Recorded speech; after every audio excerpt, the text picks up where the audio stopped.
My first venture into real-time strategy games was with Blizzard Entertainment's Warcraft. I grew up playing the first 3 games, which is funny because most people are familiar with Blizzard's MMORPG, World of Warcraft. As a kid who probably couldn't pay a subscription to play that game, let alone experience multiplayer at such a young age, well, honestly, looking back, chatting on the internet as a kid really isn't that fun. Especially at a time where you have conversations like these. Stupid little cocksucker!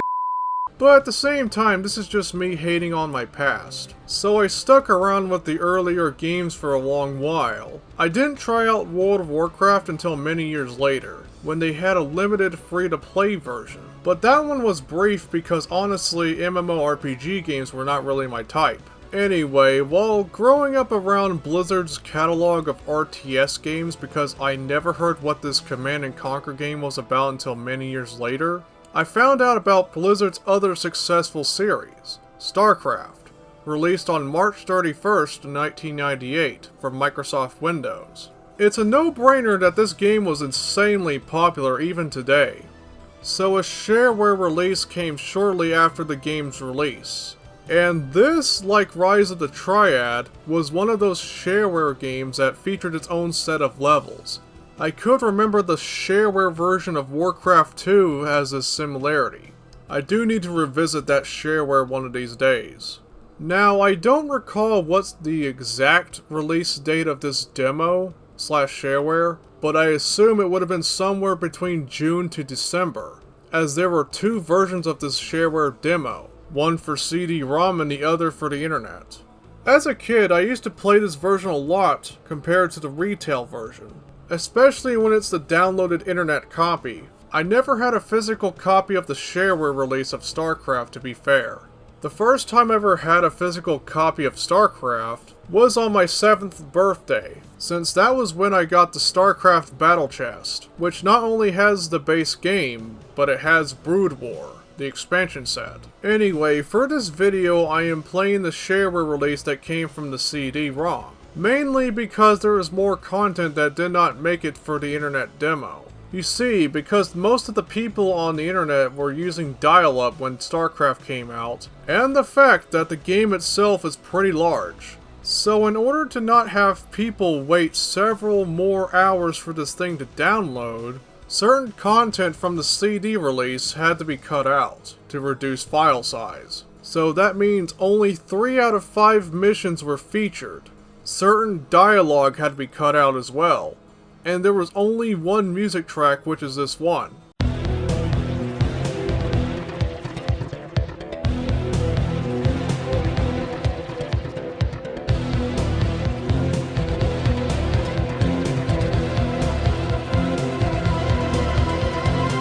The campaign is titled Loomings, and it serves as the precursor to the main game's story. Just like the first episode of the retail game, you are playing as the Terrans. The plot of this campaign starts usually after the tutorial mission that is meant to help people get into the game or the genre itself. Starting out with your mission to destroy a rebel Terran base, but during this mission, we would get attacked by the Zerg, who are introduced and mostly referred to as xenomorphs throughout this campaign. So it was right then and there that this campaign was mainly about an attempt to exterminate the Zerg. The spread of any hostile infestation on this colony. Why wasn't I informed of this? Confederate Command never consulted me. We have our own orders, Magistrate. We don't answer to you. I suggest we get on with this mission. Throughout this playthrough, I was playing this on the normal game speed instead of the fastest, like many would do. Well, that is because, well, let's be honest. I think it's easier for my brain as I would have more time to think about which course of strategy plays well or not. Back then, I would always play at the fastest speed, but I feel like slowing it down a bit wouldn't overwhelm me. Now also, what makes Loomings even more interesting is the many of the hero units that were not featured in the final game. Well, with the exception of General Edmund Duke with his siege tank ready to bring out some old-fashioned discipline. In the final game, however, some of these hero units could be inserted into custom campaigns. However, I am not too sure since you can just rename the units in the editor. So expect me to make my own campaign one day.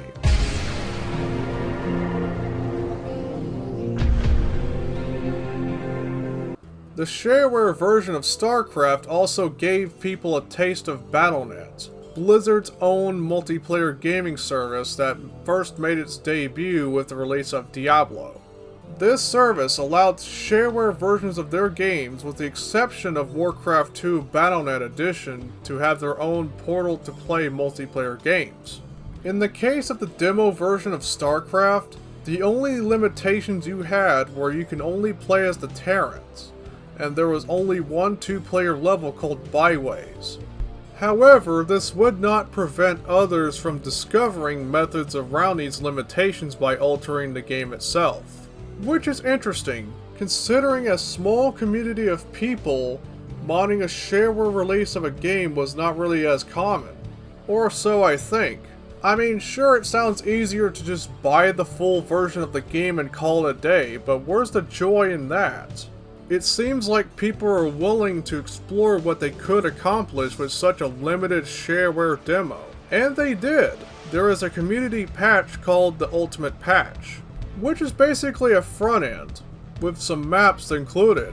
However, most of the magic was done through MPQ modification, which is a container for most of the data for various Blizzard Entertainment games of its time. What this front end allows is basically swapping some of the existing levels and changing certain Battle.net servers, or realms. Now remember what I said about only playing as the Terrans? But that's more out of the box. Like, here's the thing. Since the Zerg units and buildings are functional in this shareware demo, there was a workaround allowing you to play as the Zerg, just without its own unique UI or other things. You could theoretically import some scenarios made with the full version's campaign editor, given you have a copy of the game in the first place. Well, not to mention that certain scenarios have to be using a certain tile set that the shareware version has, otherwise it just wouldn't work. And in the shareware release, there's only 2 tile sets, Badlands and Installation. Now I would try out the multiplayer content for this video, but I don't have anybody to test this out with, and even if I did, I would imagine setting this up would be a bit of a hassle, especially with Battle.net. While it is nice to see there being ways to enjoy online multiplayer in and out of Blizzard's own servers using PvPGN, which is a Battle.net emulator, hosting games for my friends on Battle.net proved to be a freaking nightmare. Like, no matter how many times I went through my router settings, making sure ports are forwarded, that stupid red bar is what's keeping my friends from joining my lobbies, and I ended up giving up.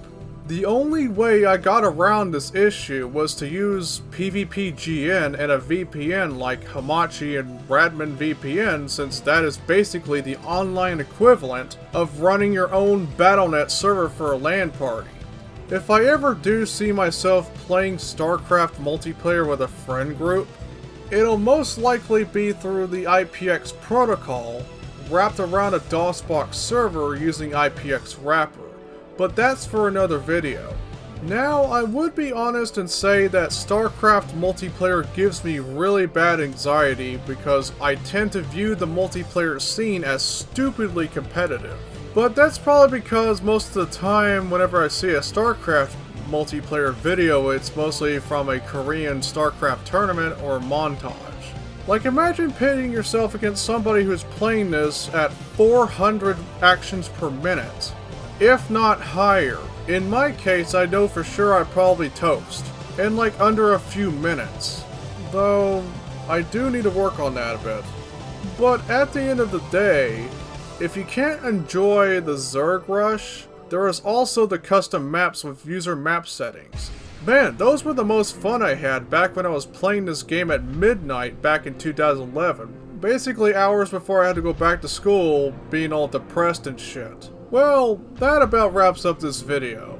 If you wish to check out this shareware version of Starcraft, you can find it on archive.org.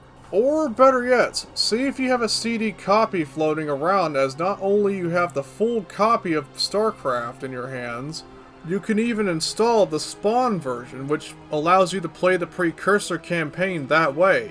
Or you could just download the campaign itself as an add-on for the full version.